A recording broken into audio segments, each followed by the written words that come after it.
ప్రభువైన యేసుక్రీస్తు నామములో అందరికి వందనములు తెలియజేస్తున్నాను. అందరు క్షేమంగా ఉన్నారా? మీరందరి కొరకు ప్రార్థిస్తున్నాను. మరి మీరు మా కొరకు ప్రార్థిస్తున్నారా? మరి ప్రార్థిస్తుంటారా విశ్వసిస్తున్నాము. మంచి ప్రార్థన చేస్తున్నారా? లేకపోతే మామూలుగా చేస్తున్నారా? విశ్వాసం కలిగిన ప్రార్థన చేస్తున్నారా? అవిశ్వాసమైన ప్రార్థన చేస్తున్నారా? మీ కొరకు, మీ కుటుంబాల కొరకు, మీ జీవితాల కొరకు చక్కగా ప్రార్థించండి.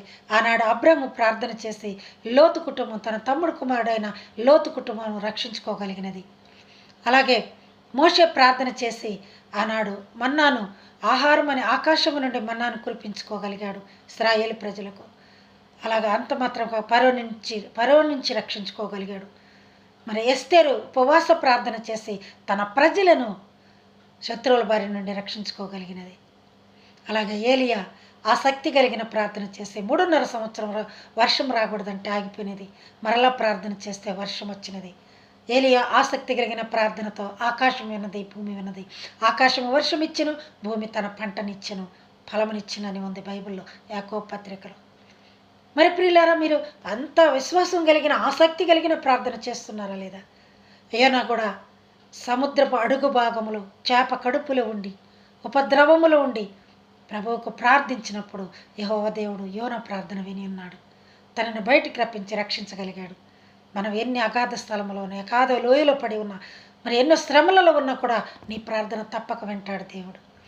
ఏలియా ప్రార్థింపగ పొందిన శక్తి నేను ప్రార్థింపగ దయచేయుమా, ప్రార్థించి నిన్ను చేరు భాగ్యమీయుమా, ప్రార్థించి నిన్ను చేరు భాగ్యమీయుమా, నిరంతరం ప్రార్థింప కృపనీయుమా, నిరంతరం ప్రార్థింప కృపనీయుమా, ప్రార్థన శక్తి నాకు కావాలయా, నీ పరలోక అభిషేకం కావాలయా, యేసయ్యా కావాలయ్యా, నీ ఆత్మ అభిషేకం కావాలయ్యా, యేసయ్యా కావాలయ్యా, నీ ఆత్మ అభిషేకం కావాలయ్యా,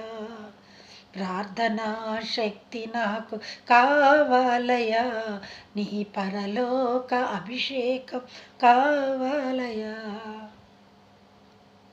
ఏలియా వలె ప్రార్థించే శక్తి, ఆసక్తి కలిగిన ప్రార్థన ఈరోజు తీర్మానం చేసుకో. నీ రక్షణకర్త అయిన దేవుడు నీ ప్రార్థన వినను, నీకు తప్పక ఫలితములు కలుగును.